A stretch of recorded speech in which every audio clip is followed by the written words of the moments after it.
My name's Lindsay Roberts. I was born and raised in Belleville, Ohio. My grandfather has been a volunteer firefighter for over 50 years. He was an assistant chief at one time.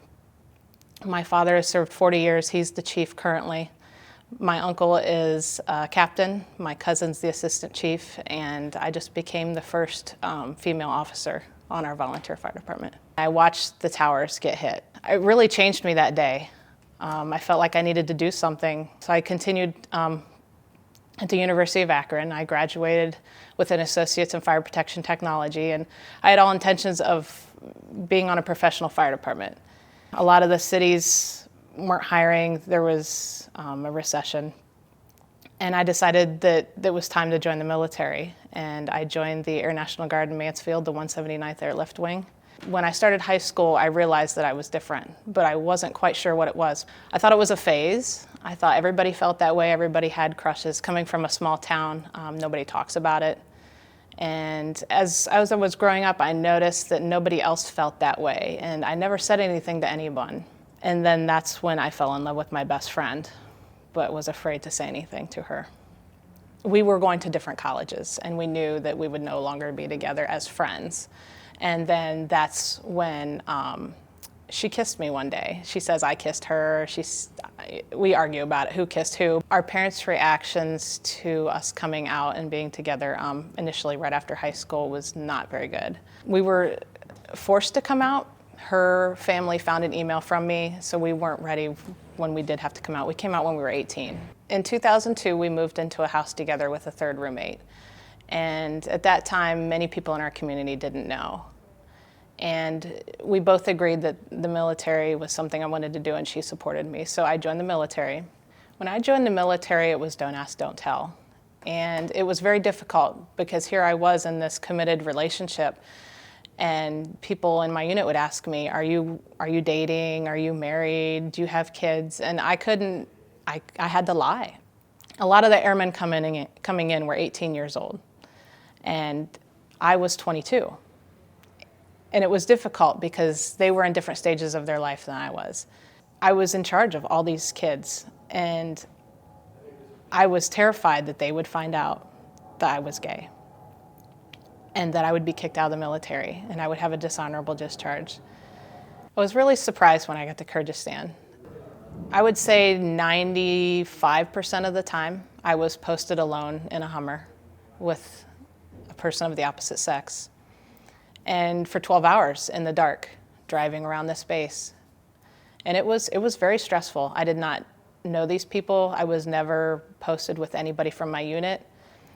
There were many times where I was asked out on a date. It's lonely over there. And there were many times where I had to say, there was somebody at home, which there was, but I was terrified that they would think that I was gay, and that's why I didn't want to be with them. In July of 2008, I received a phone call from Laura, my wife, stating that she had not been feeling well, and they had taken her to the hospital, and they could not figure out what was wrong with her. And then 2 days later, I got another call from my parents saying that she was really sick. She couldn't walk, and I went into panic mode, and all I could think about is what am I gonna do? I am literally on the other side of the earth. We came up with a plan to tell the Red Cross that my sister had fallen gravely ill and that I needed to come home to be with my family. Because in that same week, I also lost a grandfather and a grandmother. And luckily, Laura had changed her name 5 years beforehand, so her last name was Roberts, and they didn't question it. I had nobody to talk to. I couldn't tell my friends that were in the military. They all came up to me and hugged me and said, I'm so sorry, I hope your sister's okay. And I felt like the biggest liar on earth.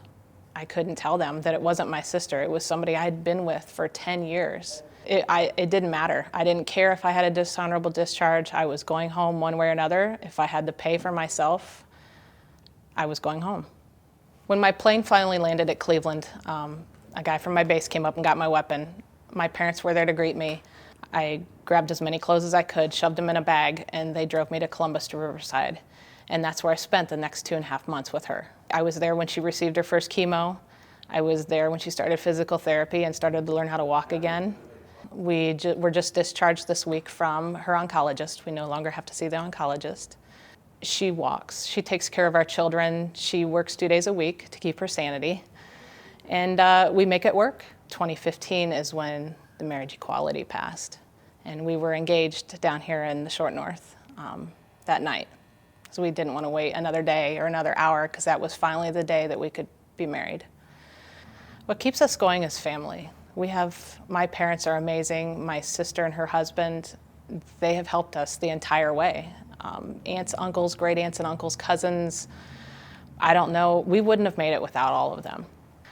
Currently, I work at the VA. I applied for a position in oncology. I felt like I missed out on the military. So I thought, what better way to give back than to join the VA and help veterans with what we've struggled through, cancer. So I went back to school, finished my bachelor's, and now I'm halfway through my master's of social work through Case Western University.